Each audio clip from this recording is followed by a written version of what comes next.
The Chicano Movement by John Kink and Taryn Meixner. What were the primary goals of the Chicano movement? Their primary goal was to end discrimination against Mexican American people and push for equal rights. They also wanted to improve the socioeconomic position of Latinos. Chicanos had a desire to try to obtain a higher status in American society, and they were in favor of a new economic system. They wanted improved education for all Chicano students. Why was there a need for this movement?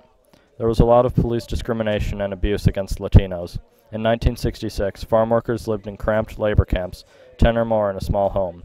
Usually no bathrooms, no electricity, and no running water.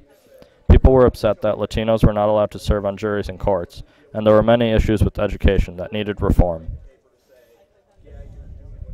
Some tactics of the Chicano movement. Chicanos boycotted to stop businesses from making profit off of them. They created organizations that helped provide legal aid for suffering Chicano farmers. Some youth organized a group called the Brown Berets, who often used radical forms of protest. Chicano carried out strikes at workplaces to get equal pay and work rights. A man named Cesar Chavez created the United Farm Workers Organizing Committee. This committee fought for workers' rights. Timeline of the Chicano movement. 1962, Cesar Chavez creates the UFW Organizing Committee. 1965, the UFW Organizing Committee initiates a national grape boycott.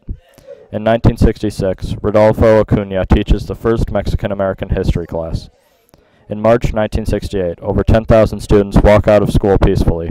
Remains the largest student strike ever. In 1968 to 1969, the Brown Berets are formed and resort to violence, similar to the Black Panthers. In 1975, the Voting Rights Act extended to include Hispanic Americans. Chicano poetry and literature. Supporters of the Chicano movement often wrote great poetry that attracted national audiences. In the 60s, the poetry largely dealt with ongoing Chicano political protests and how the country was dealing with it. A Chicano author named Dean Franco often talked about Chicano culture, tradition, and ethnicity in his literature. He wanted to make Chicanos feel proud of their ethnicity and not be disappointed in it. Chicano art. Chicano artists used many surfaces to create their art. This art was used to promote pride in Chicanos. The pictures often told stories of Chicano history and culture. Chicano music. Songs inspired by the struggles faced by Mexican Americans began to rise. Some of the songs include Yo Soy Chicano, Yo No Le Tengo Miedo a Nada, Corrido de Cesar Chavez.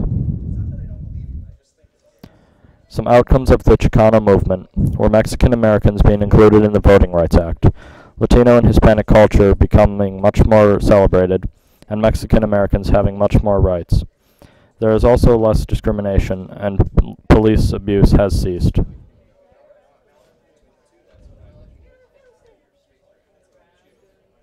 The end.